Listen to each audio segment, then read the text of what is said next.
نحمده ونصلي علی رسولہ الکریم۔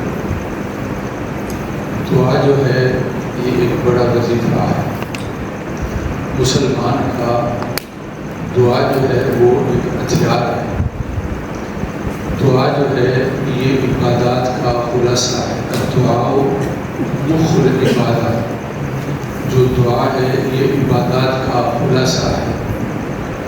جو آدمی دعا سے محروم ہے وہ ہر چیز سے محروم ہے۔ دعا کرنے والا آدمی کبھی بھی اس کے لیے محرومی نہیں ہے۔ رمضان المبارک میں دعا کی عادت کرو۔ دعا کا معنی یہ ہے مانگنا۔ دعا کہتے ہیں مانگنا، اور اپنے کو انتہائی عاجز بنا کر جو بڑی طاقت والی ذات ہے، قوت والی ذات ہے، اپنی درخواستیں ان کے سامنے رکھنا، اس کو دعا کہا جاتا ہے۔ جب کوئی مشکل پیش آئے اور جب کوئی پریشانی لاحق ہو، جب کسی تنگی کے اندر انسان مبتلا ہو، تو اس کو اپنے رب کو یاد کرنا چاہیے اور اپنی درخواستیں اپنے رب کے سامنے پیش کرنی چاہیے۔ یہ حضرات انبیاء کی تعلیمات میں یہ بات ہمیں ملتی ہے۔ 20واں پارہ، آج 20 پارے الحمدللہ تقریباً مکمل ہوئے۔ حضرت موسیٰ علیہ السلام و تسلیمات کا واقعہ ہے۔ جب ان سے آدمی قتل ہو گیا اور پھر کسی نے آ کر بتایا کہ موسیٰ یہاں سے نکل جاؤ، لوگوں نے آپ کو قتل کرنے کا فیصلہ کر لیا ہے، میں آپ کے لیے خیر خواہ ہوں۔ آپ مدین، مصر سے نکل کر مدین پہنچے اور پھر وہاں پر دیکھا کہ کچھ عورتیں ہیں، بچیاں ہیں، انہوں نے اپنے جانوروں کو روک رکھا ہے، لوگ اپنے جانوروں کو پانی پلا رہے ہیں۔ تو یہ آگے ان سے آگے بڑھے، ان سے پوچھا کیا بات ہے؟ انہوں نے کہا کہ ابونا شیخ کبیر، ہم نہیں آگے ہوتی، ظاہر ہے بھائی کوئی نہیں ہے اور باپ ہمارا بہت بوڑھا ہے، جب یہ چلے جائیں گے تو پھر ہم نے جانوروں کو پانی۔ حضرت موسیٰ علیہ السلام و تسلیمات آگے بڑھے، فسقالہما، ان کے جانوروں کو پانی پلا دیا۔ اب سائے کے اندر آ کر بیٹھ کے اور پھر اپنے رب سے کس عاجزی اور انکساری سے دعا کرتے ہیں، کیا؟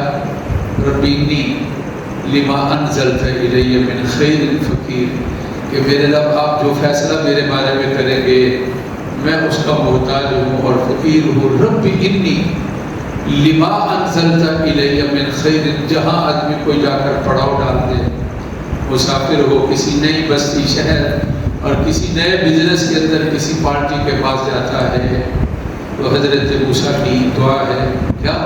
رب انی لما انزلت الی من خیر فقیر۔ مانگنے والا کبھی محروم نہیں ہوتا۔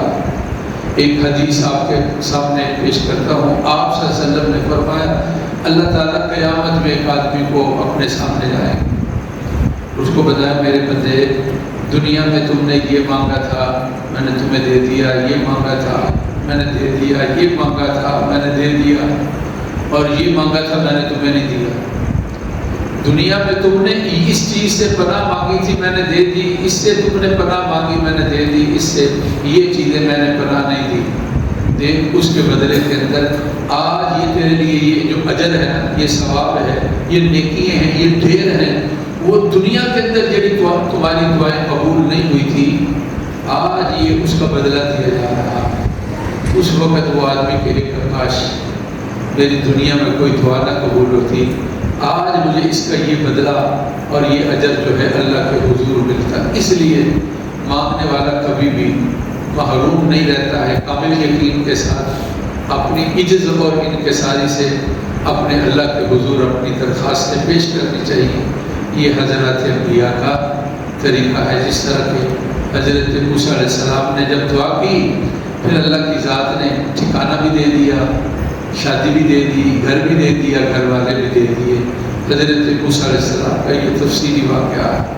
اللہ تعالیٰ ہماری محفل کو قبول فرمائے، جانے والے ہمارے بھائی کی اللہ مغفرت فرمائے، بہن کو، ان کے بچوں کو اور تمام عزیز و اقربا کو اللہ صبر نصیب فرمائے۔ الحمدللہ رب العالمین۔